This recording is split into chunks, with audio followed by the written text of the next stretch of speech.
Di pemaparan materi pertama, kita akan bertemu dengan si cantik Nida Indriani dengan NPM 19210027.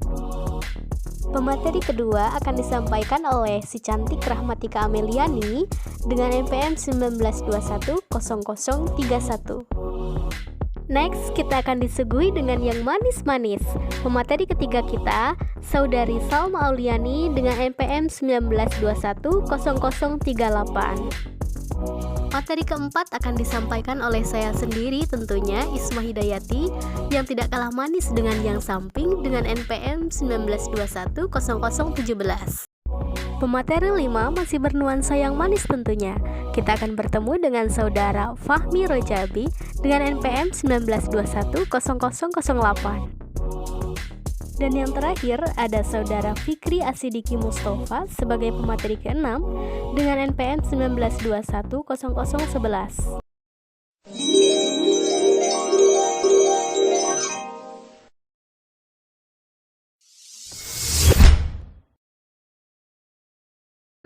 Baik, di sini saya akan memaparkan materi mengenai pembelajaran konseptual atau conceptual learning. Pembelajaran konseptual merupakan konsep belajar yang beranggapan bahwa anak akan belajar lebih baik jika lingkungan diciptakan secara ilmiah.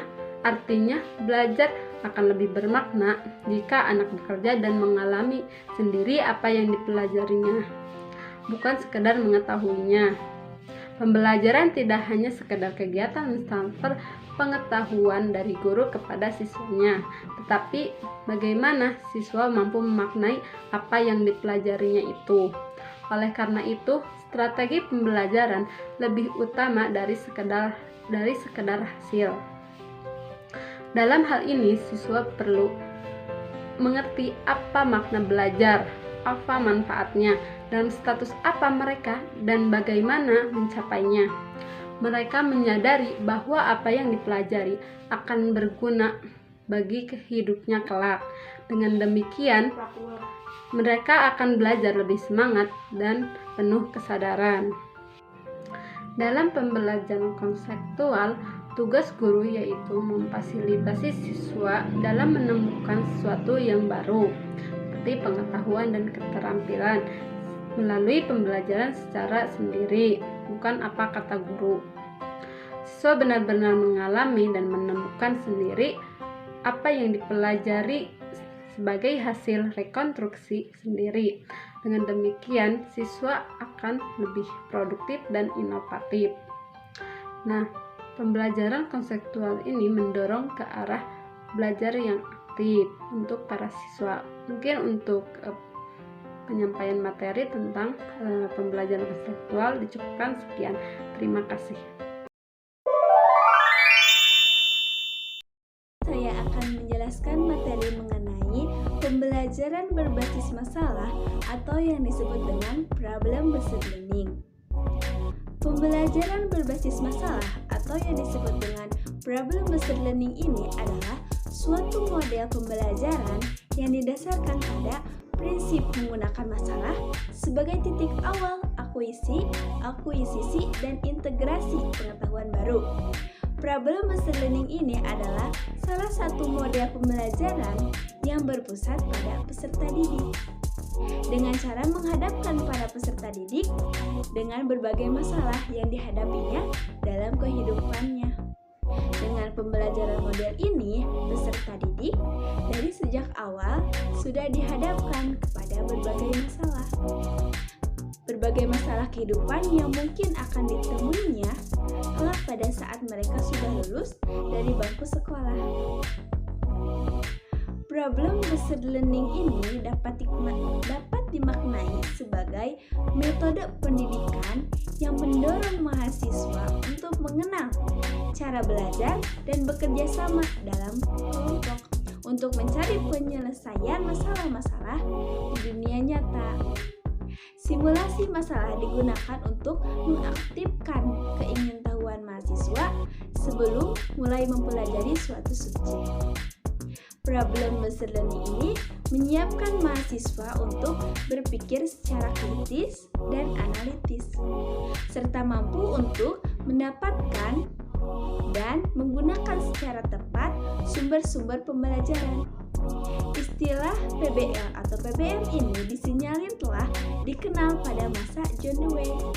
Pembelajaran ini didasarkan pada kajian Dewey yang menekankan pentingnya pembelajaran melalui pengalaman. Menurut Dewey, belajar berdasarkan masalah adalah interaksi antara stimulus dan respon yang merupakan hubungan antara dua arah belajar dan lingkungan. Model pembelajaran PBL ini merupakan cara penyajian bahan pelajaran dengan menjadikan masalah sebagai titik tolak pembahasan untuk dianalisis dan disintesis dalam usaha mencari pemecahan atau jawabannya oleh mahasiswa. Adapun ciri-ciri dari pembelajaran berbasis masalah di dalam strategi PBM terdapat 3 ciri utama. Yang pertama apa? Yang pertama yaitu strategi PBM merupakan rangkaian aktivitas pembelajaran. Artinya, dalam pembelajaran tidak mengharapkan mahasiswa hanya sekedar mendengarkan, mencatat, kemudian menghafal materi pelajaran. Akan tetapi, melalui strategi PBM ini, mahasiswa akan aktif berpikir, berkomunikasi, mencari, dan mengolah data, dan akhirnya dapat menyimpulkannya. Yang kedua yaitu aktivitas pembelajaran diarahkan untuk menyelesaikan masalah. Yang ketiga yaitu pemecahan masalah dilakukan dengan menggunakan pendekatan berpikir secara ilmiah. Seperti itu ya. Nah, jadi kesimpulannya yaitu model pembelajaran berbasis masalah ini atau yang disebut dengan problem-based learning ini merupakan metode yang fleksibel dan dapat diterapkan dalam berbagai bidang ilmu. Mungkin itu yang dapat saya sampaikan. Terima kasih. Di sini saya akan menyampaikan materi tentang pembelajaran kolaboratif. Pengertian pembelajaran kolaboratif. Menurut Deutsch, pembelajaran kolaboratif adalah pembelajaran yang menggunakan kelompok-kelompok kecil dan siswa bekerja sama untuk memaksimalkan hasil belajar mereka. Pembelajaran kolaboratif ini mengacu pada suatu teknik penyelesaian tugas atau masalah secara bersama-sama sehingga lebih cepat dan lebih baik.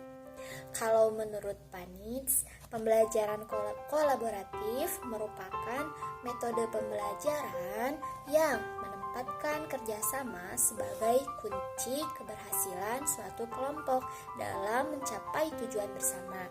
Bekerja sama, membangun bersama, belajar bersama, maju bersama, dan berhasil bersama adalah ide-ide kunci dalam pembelajaran kolaboratif. Pembelajaran kolaboratif dapat menumbuhkan berbagai sikap positif pada siswa, seperti melatih siswa untuk menghargai keberagaman sekaligus melatih siswa untuk memahami perbedaan individu. Nah, dalam pembelajaran kolaboratif, siswa belajar dan bekerja dengan orang-orang yang memiliki karakteristik yang berbeda-beda dan mempunyai perspektif yang berbeda juga. Selain itu, berdiskusi dalam kelompok kecil ini memungkinkan setiap siswa untuk mengekspresikan ide-idenya. Pembelajaran kolaboratif juga dapat menumbuhkan kemampuan komunikasi interpersonal yang baik, dan kemampuan itu dapat diperlukan oleh siswa dalam lingkungan pergaulan manapun. Lalu selanjutnya, karakteristik pembelajaran kolaboratif. Yang pertama, ada ketergantungan positif Yang kedua, ada interaksi. Yang ketiga, pertanggungjawaban individu dan kelompok. Yang keempat, pengembangan kecakapan interpersonal. Yang kelima, pembentukan kelompok heterogen. Yang keenam, berbagi pengetahuan antara guru dan siswa. Yang ketujuh, berbagi otoritas antara guru dan siswa. Dan yang terakhir, ada guru sebagai monitor. Mungkin hanya itu yang bisa saya sampaikan. Terima kasih.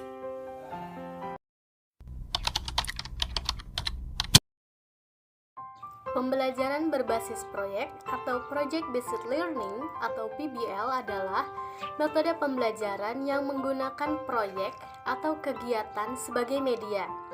Peserta didik melakukan eksplorasi, penilaian, interpretasi, sintesis, dan informasi untuk menghasilkan berbagai bentuk hasil belajar. Fokus pembelajaran berbasis proyek bertujuan agar peserta didik dalam pembelajaran dapat mengembangkan pengetahuan dan keterampilannya melalui proses penyelidikan yang terstruktur dan menghasilkan produk, dan berbeda dengan pembelajaran tradisional yang umumnya hanya sekedar mendapat teori-teori yang dihafal saja. Dengan pembelajaran berbasis proyek, peserta didik dapat mengetahui dan keterampilan yang bermakna jangka panjang. Pembelajaran berbasis proyek memiliki beberapa prinsip. Menurut Thomas, prinsip-prinsip tersebut yaitu: yang pertama, sentralistik atau centrality, pertanyaan pendorong atau penuntun. Yang kedua, driving question atau investigasi konstruktif. Dan yang ketiga, otonomi. Yang keempat, realistis atau realism. Langkah-langkah pembelajaran berbasis proyek menurut George Lucas Educational Foundation adalah sebagai berikut. Yang pertama, menentukan pertanyaan mendasar. Yang kedua, mendesain perencanaan proyek. Dan yang ketiga, menyusun jadwal.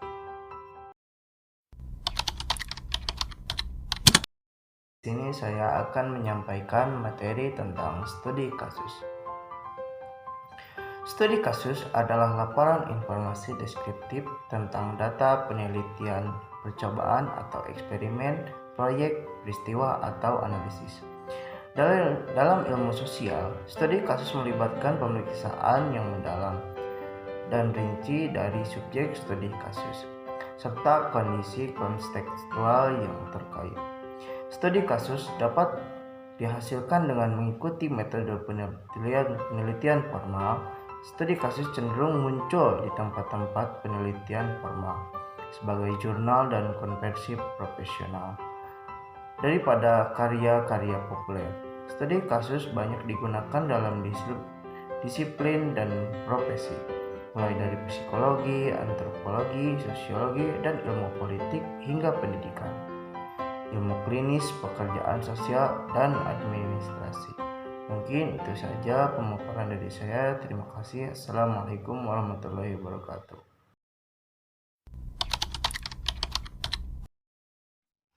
Bismillahirrahmanirrahim. Baik, di sini saya akan menjelaskan materi yang terakhir ya, mengenai konsep pengembangan kelima jenis moda tersebut dalam situasi pandemi. Adanya pandemi COVID-19 ini merambah ke segala aspek kehidupan termasuk pendidikan. Kegiatan belajar mengajar yang semula dilaksanakan secara luring atau luar jaringan kini beralih menjadi daring atau dalam jaringan. Kegiatan belajar mengajar yang semula berbasiskan teacher-centered learning turut mengalami perubahan menjadi student-centered learning. Hal ini dimaksudkan agar peserta didik mampu melakukan pembelajaran secara mandiri walaupun tidak bersama-sama dengan guru di sekolah. Adapun pengembangan model student-centered learning ini dalam situasi pandemi yang pertama yaitu pembelajaran konseptual. Dalam praktiknya, pembelajaran konseptual dilakukan secara autentik, yaitu pembelajaran yang mengutamakan pengalaman nyata, pengetahuan bermakna dalam kehidupan. Dengan kehidupan nyata sehingga sangat cocok diterapkan di masa pandemi seperti sekarang ini. Yang kedua yaitu problem based learning. Dalam pembelajaran daring misalnya yaitu mode pembelajaran dengan berdasar pemecahan masalah, itu dapat menjadi alternatif efektif dalam mode pembelajaran masa pandemi ini. Mode pembelajaran ini memungkinkan siswa lebih fleksibel dalam berkreasi dan memahami materi. Yang ketiga yaitu pembelajaran kolaboratif. Nah, perkembangan teknologi informasi dan komunikasi yang sangat pesat ditambah kondisi pandemi ini yang mengharuskan pembelajaran dari rumah saat ini sangat memungkinkan untuk dilaksanakannya pembelajaran secara kolaboratif. Jadi sangat efektif juga ya. Yang keempat yaitu mengenai pembelajaran proyek di era pandemi. Di era pandemi ini menuntut siswa untuk lebih aktifkan dalam proses pembelajaran dikarenakan kemajuan teknologi sebagai penunjang. Nah, peserta didik atau siswa ini belajar dengan terlibat dalam proyek-proyek dunia nyata dan setiap aspek perubahan pengalaman mereka. Yang kelima yaitu studi kasus. Nah, studi kasus ini dapat digunakan dalam lingkungan pendidikan di masa pandemi, misalnya untuk mengeksplorasi pengembangan keterampilan menulis dalam kelompok kecil siswa baru sekolah menengah yang